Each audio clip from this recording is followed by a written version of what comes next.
Hi there, welcome to the latest edition of The Front Page. The Cheltenham Festival is now tantalisingly close, and we'll be looking at the greatest meeting in the calendar, plus some hot news stories in this week's edition. Joining me, Lee Mottershead, are my colleagues Jonathan Harding and Matt Rennie. Hello to you both. And we begin by talking about the weekend. Kempton was the big card on Saturday in Britain, where Katate romped away with the big race of Ladbrokes Trophy. There were Cheltenham Festival clues potentially in the novice hurdles, and in Ireland, Intense Raffles and Nick Rockett booked their claims for the Grand National in the Bobby Joe Chase. Jonathan, you were at Kempton. You saw the Ladbrokes Trophy won in spectacular fashion by Katate. Was he your takeout from the day? I think, yeah, probably. It's a strange day, as much has been written about, that there are a few Cheltenham clues, but equally it's usually for horses now who are Aintree and beyond. Katate is one who has three options at Cheltenham, not necessarily going to go. I don't think that's been rubber stamped, but seems likely to.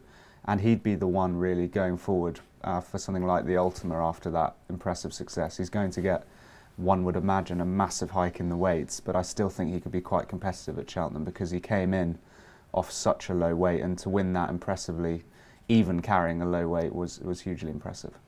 You impressed? Very much so. Could not be, could you? No, not at all. And he's got three options at the Cheltenham Festival at the moment, in the Ultima, the revamped National Hunt Chase, and the Kim Muir, but I'd be going for biggest glory of even all in the Ultima, really.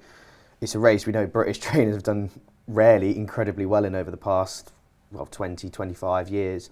And novices do well in the race as well. Chianti Classico won it last year's limited experience over fences. And you could say Katate, given what he did at the weekends, probably achieved far more than he has. Whether he's now hit his ceiling is another level. Well, it depends when he goes up, I guess, doesn't it? Yeah. What do you think, 13, 14, 12, 13, 14? Something in that region, but hopefully the handicapper might not take the form to face value, because obviously Nicky Henderson said Highland afterwards, said he hates it as much as Nicky hates eating kale. So how do you feel about kale? I can agree with Nicky Henderson fully on that one. Okay. Yeah. Kale? Superfood, great for you, tastes great.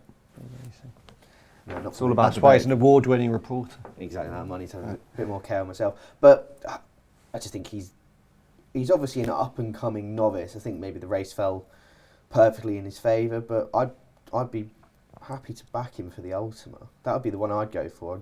And also we've talked about this year, they said it might have been a substandard renewal of the Ladbrokes Trophy, given I think it was the joint lowest weighted top weight since 2002. Yeah. The Ultima is likely to be substandard this year, given the drop in interest. Massive drop in interest from 70. I wrote this yesterday, and I can't remember, some 70 something down to 49. So wouldn't you view that as this is the best time to have a go at it?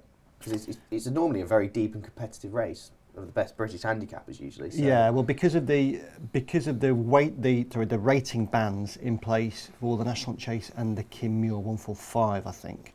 Was he 125 at the weekend? So he's going to go up to something knocking on around 140, isn't he? So he'll be towards the top of the weights in those two. In the Ultima, you'd imagine he's going to be something in the mid 150s heading the weights. So he's going to have a much nicer racing weight. Although, I mean, you made the point in your colour piece on Saturday, from what people were saying, that they don't see Cheltenham as a must-do target for the horse.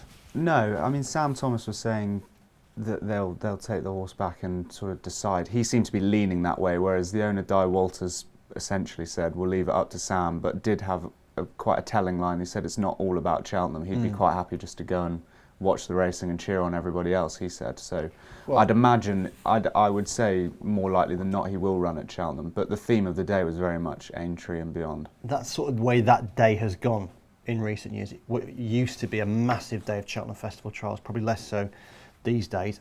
Actually, on that point as well, Highland. Yeah. Why do you smile when I said Highland? Because I'm just thinking about Nicky Henderson talking about him afterwards, and the Kale line was great. Oh, the Kale line, yes. And just how excited he was about him as a Grand National contender. Because Nicky Henderson doesn't really do the Grand National in terms of going close to winning it. Not these days, anyway. No, but maybe this year. It's become sort of a running thing, hasn't it? Every single year, it's when will he finally win it, and then he always says, "Well, I have won it. I won the US National," which doesn't quite count. Well, over hurdles. The line I like is where he often says, says he's done well on the Topham, so he can do one circuit, but not two circuits. Oh, he's got plenty of lines Yeah. on it, and he brought a few out at the weekend. But you sense with Highland, he thinks he's got a serious enough contender there, and you'd have to agree with him. That was as far as preps go on ground, he probably didn't quite like. That's pretty good going, I'd say. Okay. What else? You were at Kempton on Saturday. Dovecote, we had a potential British challenger for the Supreme in Tripoli Flyer. Yeah, it's certainly a challenger. I think the Supreme obviously has the big Irish horses in there. That's going to take a hell of a lot of winning for a British horse, but I think he certainly deserves his place after winning quite nicely there. You said certainly a challenger in a way that suggested I'd be surprised if he won. Yeah. But, who knows? But that is a race where I think the market's it's quite a strong race, the Supreme. It looks like it's going to be. Katate de Board was quite special. Yeah, but Tripoli Flyer's got some engine as well to do what he did at the weekend when still jumping, I thought, pretty substandardly. Yeah. There's a huge engine in there, but he's learning every time. He's going through the ranks. Maybe he won't be good enough, but even then, it's quite an interesting race, the Supreme. I know we've got Katate de Board, who's the red hot favourite, but he's still got to learn how to race properly, given he tanked his way throughout the whole of the Grade 1 at Leopardstown. Yeah. He could be a freak when he learns to settle. Salvatore Mundi did everything wrong in the Moscow Flyer, yet still won. So they're novices. They're not going to be the ultimate finished product yet. And maybe Aintree would be better for him on a flatter track as well. But Fergal's got a good team of novices to go to war with at Cheltenham. He's got obviously 6 Mile Bridge as well, who down Potter's Charms going for Turners. So we know that Fergal wanting to get that festival winner. It's an itch they've wanted to scratch for a while, and they've got 2 for the future, which look very bright. Probably not up to the standard of the novices we've seen, but if you're not in it, you can't win it. No, that's true. And you mentioned a horse pulling very hard in Katate de Board, Mondo Man. Yeah. In the Adonis. Was billed as a potential triumph horse before his defeat at Ascot, where he pulled very hard. They thought they'd sorted that out. They hadn't, because he pulled like a train again. Yes, head was going all over the place. Really you could tell that the whole aim of the day was to try to get him to settle. And in the sense, I suppose they did achieve that in a sense towards the end, as in that he did race behind but when it came time to come with a sort of finish, and it looked as though he had every chance to come and win the race, he just had used up far too much energy, and he almost races the wrong way around at the moment. But there is a very good horse in there if they can get around that. What about Fairy House? We had the Bobby Joe Chase, traditionally a proper Grand National trial. Nick Rocket beat Intense Raffles with Iron Maximus not able to run. Very minor setback. So Nick Rocket won the race. Intense Raffles was second, but based on the weights in the Grand National compared to what they had on Saturday, Intense Raffles should, if you're a weights and figures person, definitely turn the foot round. Yeah, definitely if you're just going on with the paper in front of you. I thought it was a great race, both of them, to be honest with you, at the Bobby Joe, and you wouldn't be surprised if both of them two are fighting out the finish in the Grand National. I'd more be on side with Intense Raffles, given it was his first chase run of the season as well. And he finished in front of him in front of Nick Rocket in the Irish National last year.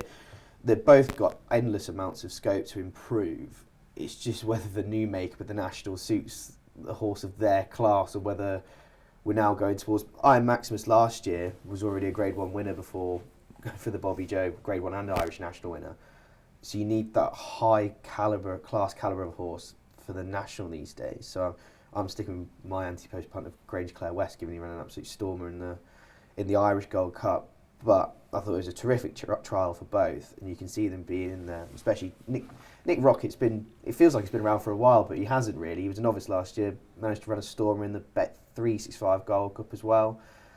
I think it just shows that we might be in for another Irish domination in the Aintree this year in the big race. Could be a great Grand National though, in terms of, if you look at the class of the horses in the race. Made that point in the column today.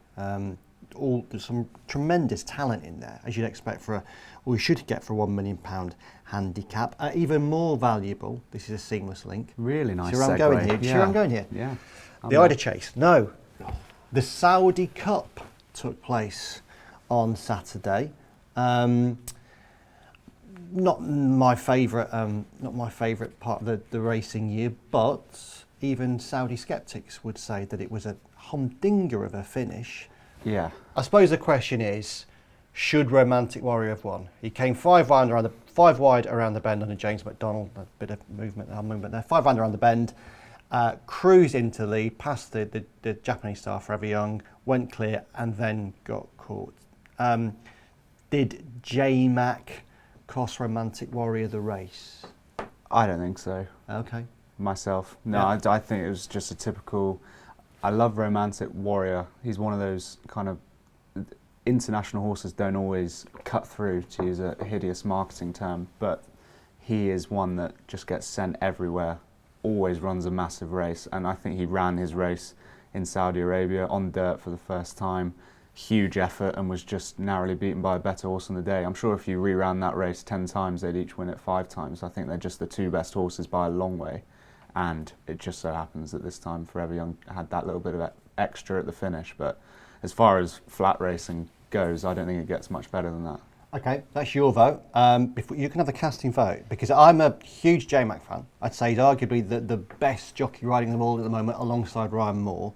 But I'm sure, well, I'm sure, my hunch is that if he could ride that race again, he would have waited before he pressed go on Romantic Warrior, who to my eyes was definitely the best horse in that race. It's 1-1. I say Romantic Warrior should have won. He says he shouldn't. What do you say? Well, I mean, any jockey that finishes second by such a distance as that would want to have another go. I would say I was on the fence. I can see both sides why. He had to go and make the challenge when he wanted, or felt that it was right to make the challenge. Yeah. But it was 1 mile 1 on dirt, wasn't it? And he's a 1 mile 2 horse, so it's a different sort of test that he's faced before, different surface. I think I'd be leaning towards he should have waited just half a second, maybe a couple of seconds longer, because the straight into Saudi, compared to other dirt tracks, is quite lengthy compared to other ones we've seen, especially even the straights on the turf at Sha-Tin in Hong Kong. I feel like there would have been a gap there, and he definitely, Romantic Warrior definitely had the acceleration to put the race to bed. Whether he just did it half a furlong or a quarter of a furlong too early, who knows? But as Jonathan said, what a spectacle it was. Yeah. I know I'm not in the most favourable of places for myself either, but for an international race, that's exactly what you want. But it also shows the dominance that the Asian, especially the Eastern Asian jurisdictions have on dirt or turf, really, with what Romantic Warrior's done. And then Forever Young is a brilliant dirt horse in his own right, won the big Japanese dirt race in Tokyo last year, was 3rd in the Kentucky Derby, won the Saudi Derby on the undercard a year ago before winning the UAE Derby. He's probably the global dirt horse that's essentially the dirt champion across the world at this stage. I know Americans might have a go with us in there, but they didn't. They didn't turn up. So whereas Forever Young's been turning up, he's gone to America. I'm sure they'll be looking to go back to America in the international flavour that Yoshito Yahagi likes. So no discredit in that, and just we know they've been dominant for a long time, but Japan seems to have an absolute stranglehold on these international races, given what they achieved on the undercard as well. Yeah, it was a massive undercard. They won the four big races. Yeah, it's not a surprise. No, we've said and written so much about it, but I think if you were to have a completely blank piece of paper and design a racing industry, it would look an awful lot like Japan's. They have the luxury of complete control. Every pound or yen they make goes back into it, And it also looks like they breed for an older horse, essentially, whereas over here we're looking at early juvenile precocity and speed. They're breeding to hold on to, as we know, for those to peak at 4 and 5, and that's why they come over to Europe when they do, to run in the Arc and hoover up all these international races like they do as well. They're okay to play the patience game, and it works out terrifically for them. Yeah. But they will not be winning at the Cheltenham Festival this year, and perhaps Yoshito Yahagi might start thinking about that at some point. We go into a commercial break now. When we return, we will be asking, has British horse racing sold Welsh greyhound racing down the river? Do you want over £2,000 in Cheltenham free bets?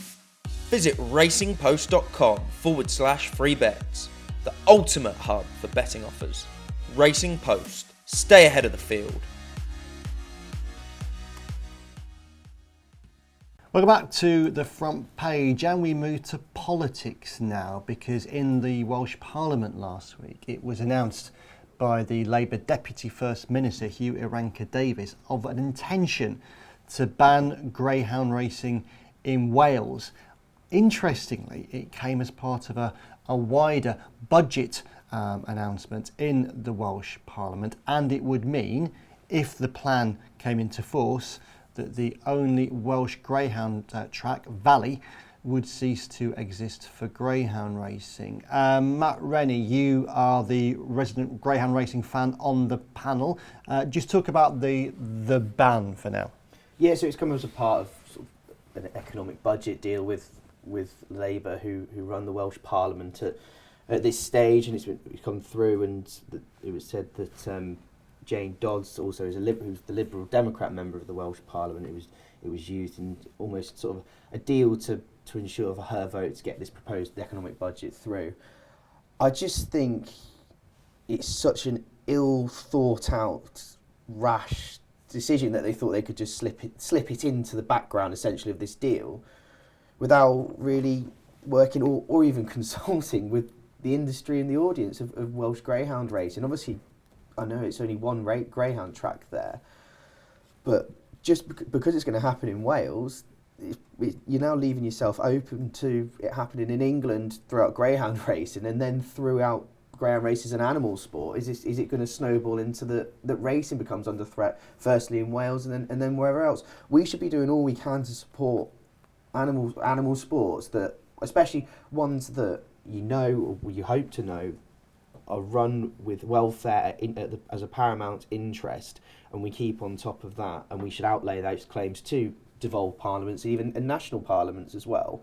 And when you read what the chief executive of the GBGB said, in that they haven't, the parliament, people in parliament who are part of this deal haven't been consulting or even visited the greyhound track, I find that pretty scandalous to believe that you can make such a decision that impacts such an industry and ends such an industry without having consultation from both sides. That's how grown-up politics should be, essentially. If you're going to make an informed decision, you have to have stuff from both sides and not just go, oh well, we haven't talked about it, but we don't need it anyway, because there's a lot at stake here. As Mark Johnston said, this needs to be a wake-up call, not only for British greyhounds, but for British horse racing as well, because it won't stop. It never does. When you give an inch, people take a mile. So if you're Chepstow, Foss Lass, Bangor, I'd be looking over my shoulders a little bit, looking for reassurances. I know the BHA gave its reassurances to welfare and Welsh racing in a statement, but we needed to give it to greyhound racing as well, because they work hand in hand. They're animal sports. There's a lot of cross promotion as well. Yeah, well, that's in some ways the nub of the debating point on this one. So you referenced Mark Bird, there, Matt, the chief executive of the Greyhound Racing Board. He put in his quotes last week when he was speaking to the Racing Post. He said, "I'll also add that I've seen the statement issued by the BHA today and just spoke of confidence of British racing's relationship with the Welsh Parliament, and spoke about how they have good relations with Parliament members, and spoke possibly about the future of racing in Wales, 3 racecourses in Wales, Bangor, Foss Lass and Chepstow." There was no reference within the statement to the BHA expressing any sort of view on the potential banning now of greyhound racing in Wales. And on that one, Mark Bird said, "I've seen the statement issued by the BHA and was disappointed that it seems to disregard greyhound racing and focus purely on what it sees as a strong position for the 3 horse racing tracks in Wales." So, Jonathan Harding, I suppose the question is, was the BHA right? Was British racing's leadership right to have as its position, well, we're not worried about racing in Wales? Should the BHA have been saying not only that, but we are really disappointed and angry that another animal sport is set to be banned in Wales? It's a difficult question. I think it was right to essentially defend its own interests and say that we're not worried about the racecourses, because ultimately it's the British Horse Racing Authority and that's its first priority. But I do think some show of solidarity with greyhound racing might have been important. I don't like the idea of horse racing necessarily completely distancing itself from greyhound racing, and there seems to be a bit of a conversation about horse racing somehow both as a betting product and a sport being marked out as its own thing that doesn't have to sort of follow the same rules or be promoted in the same way as others. I think greyhound racing and horse racing have a lot of shared interest, and actually a bit of a show would have been quite helpful, I think. Would British racing be tainted by an association? And that's probably why they didn't come out, would be my guess. I'd be guessing at this point. I don't know what the motivation was for not showing an obvious show of support for greyhound racing, but the intimation by not doing it, and I'm sure it's how it's been perceived by greyhound racing, is that there is a bit of that, possibly a desire not to dip its toe in and get involved in something that's not really, they don't want to lose out by association if they can see the mood music around greyhound racing. So does racing have some sort of moral requirement to come out fighting for greyhound racing? What if this situation, for example, was the Welsh Parliament announcing an intention to ban 3-day eventing? What would the position be on that? I mean, because you can argue in some ways racing has a closer relationship to 3-day eventing and show jumping, given their horses. But you could alternatively argue racing and greyhound racing are the same as they are both betting sports. Yeah, I think there is that sort of moral responsibility to it, but also when threats to animal sports like they are, when we're told, I think what racing has done really well over the last couple of years especially, is back up statements saying we're improving welfare with facts and figures and improvements. As we've seen, we know the Grand National might not be the same race it is anymore, but it was changes were needed to it on the back of the equine deaths that were happening in it. If the greyhound boards and the sport had the welfare facts to back up the welfare of greyhounds, is paramount, and they've improved, and they've taken injuries into account to improve how the coping and the living with greyhounds, then we should have been there to back them up if they had the facts and stats there. I mean, I just think if you go into this sort of self-interest bubble at this sort of point, you're almost just sitting there as a sitting duck, and you'll be next. I think it's just a really sad situation when it feels very. It came out of the blue, and it just feels very rash and not thoroughly thought through. There are parallels with this debate going on at the moment between, if you like, gambling and gaming. This view that racing would benefit if it more clearly delineated itself from your casino slots products that bookmakers put forward on the basis that they are the ones that really are the cause of, or more likely to cause problem gambling than betting on horse racing. But the alternative view is sort of what you said there, that if you do that, then ultimately you leave yourself more exposed. It's a very difficult one. Yeah, we hear that so often, don't we? This idea that racing should be marked out from casino-style games and other forms of betting. And it is obvious to anybody that there is a difference between investing in a horse, as it were, and doing your study and placing a bet and pressing a button multiple times in a game of chance. They are different. But I think perhaps it's gone a little bit too far. I think in an ideal world, it would be marked out and it would be carved out and it would be promoted differently and it would be totally separate. But that's not how life works, and bookmakers make a great deal of their profit will rely on cross-marketing, and it will rely on cross-promotion of products. And I don't buy this idea that horse racing is somehow a kind of completely pure and saintly pursuit, betting on horse racing, whereas other forms of betting aren't. And I think that's possibly the greyhound stuff is playing into that a bit. It's often viewed as some sort of poor relation to horse racing, whereas actually I think possibly more does need to be done actually to support that. Irrespective of the decision, just what for me I just cannot comprehend is if what Mr. Bird's saying is that there was no dialogue, no visiting the track before making the decision. That's what I cannot get my head around. If someone was to come to you, and you can disagree with people on politics, on sports like of sports pursuit and animal sports, if they came with a reasoned judgment and reasoned argument essentially for them and backed it up, you would almost go, I disagree with you, but you've backed it up, and we'll have a professional dialogue and a debate about it. if it's just been done without that and visiting the areas, you know, we've said it before in horse racing, we'd love people who might be opposed to it come out to the stable yards and see how well the horses are treated, because we know that, but we're a big sport, but in the terms of the world, we're a really small sport, and greyhound racing's even smaller, and we will face this majority threat from ill-informed perceptions. Basically, we can't just sit on our laurels with them. Really, it needed a lot more dialogue. Essentially, the greyhound ban in Wales.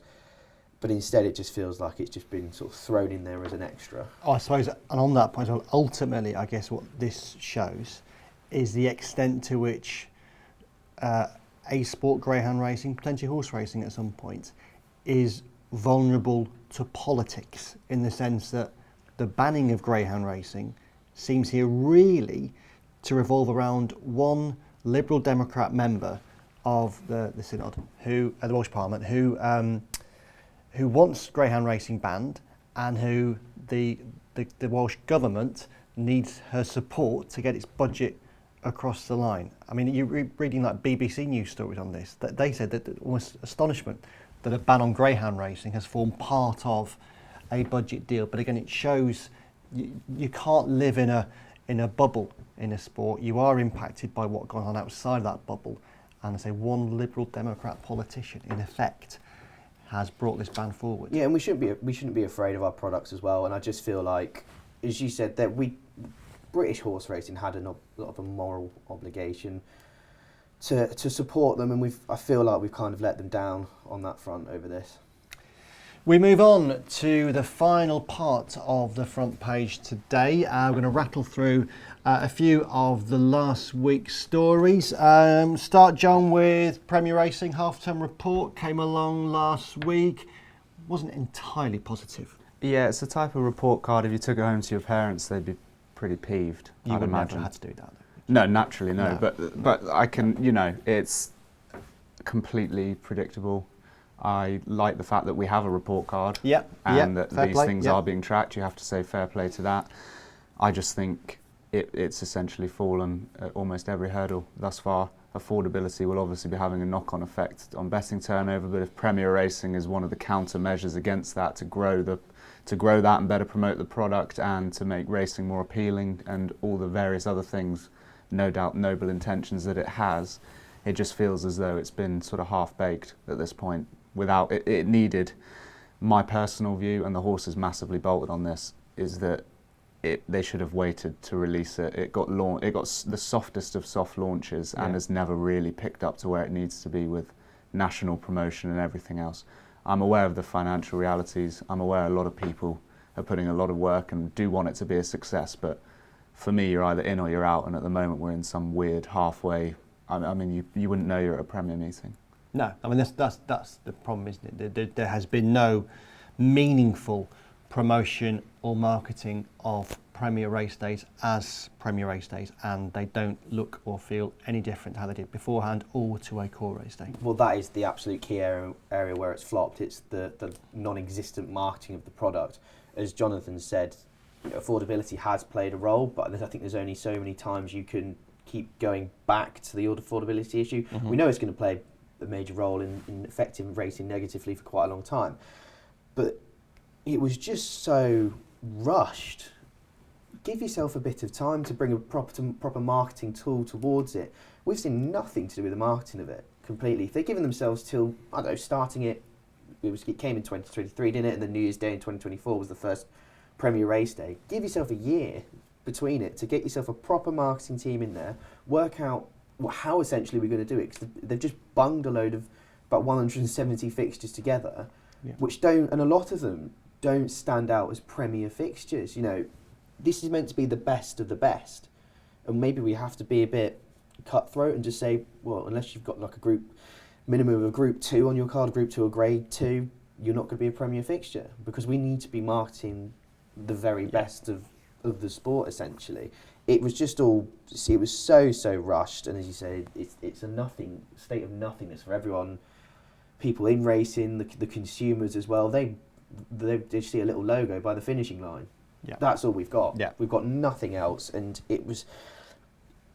I'm all for change, but it has to be, again, talking about the Welsh Parliament and the greyhound bans, it has to be well thought out with a thorough plan and a way of going forward. And it felt like it was just chucked there as sort of almost a do or die method. We're either going to sink or swim with it. And I think we're completely down the idea of premierisation has sunk, essentially.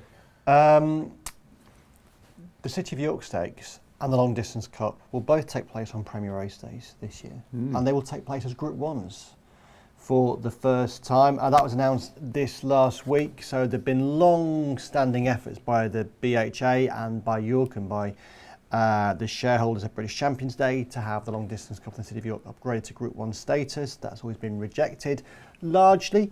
France Gallo responsible because of clashes with existing French pattern races.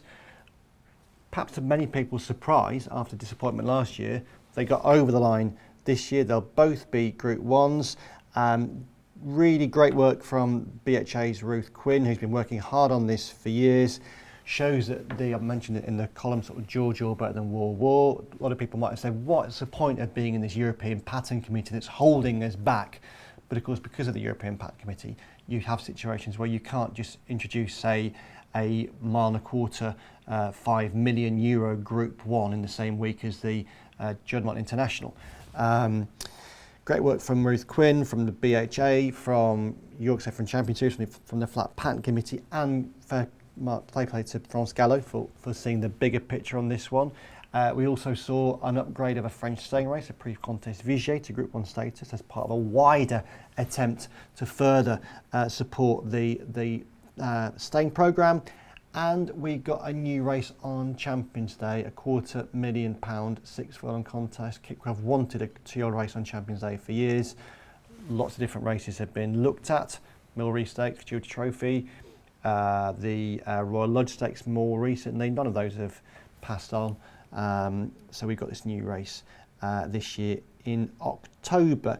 Just in general, happy with the changes? That was a lot of good news. A lot of good news, wasn't it? We need a bit of good news. Yeah, nice. Light and shade and all that. Yeah. I've read so many stories in my time at the Racing Post about the City of York Stakes and why it should be a Group 1. So I'm relieved in the sense that it is now and we don't have to do those anymore.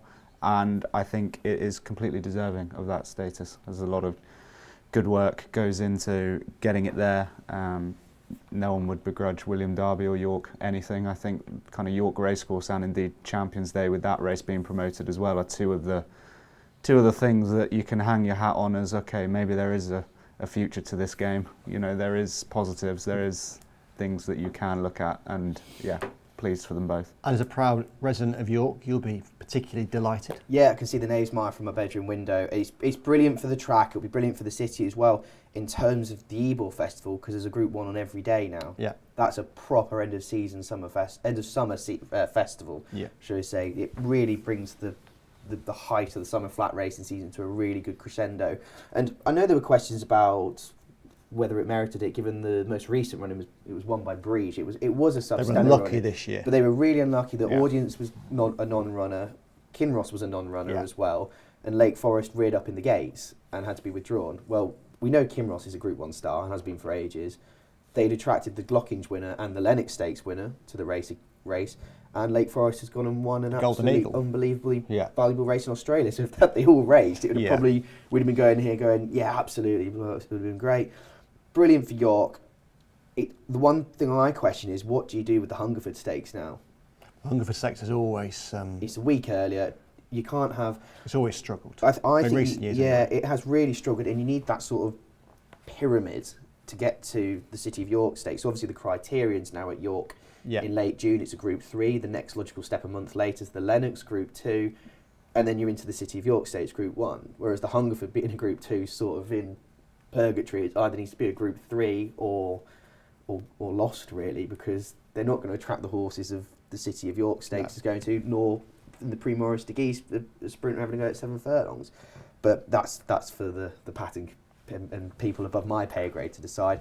Great for the staying division, I have to say, and I'm glad. It's a division which has really captured people's imaginations recently with Kyprios, Stradivarius, Trushan. They're Stradivar's retired now, but the others are the most popular horses in training, essentially, on flat Yeah, anyway. absolutely. And on that one as well, there'll be a new Group 1 for 2-year-olds on Irish Champions Weekend in 2026 over a mile and a furlong, the Golden Fleece, which is an interesting development too on that front. Very much so. And it's been a good race. It's been won by Auguste Rodin recently as well. And it seems like the 2-year-old shape of the 2-year-old season's got itself into really good shape, which is why I'm not slightly sceptical about this new 2-year-old race, because it's going to be a conditions race.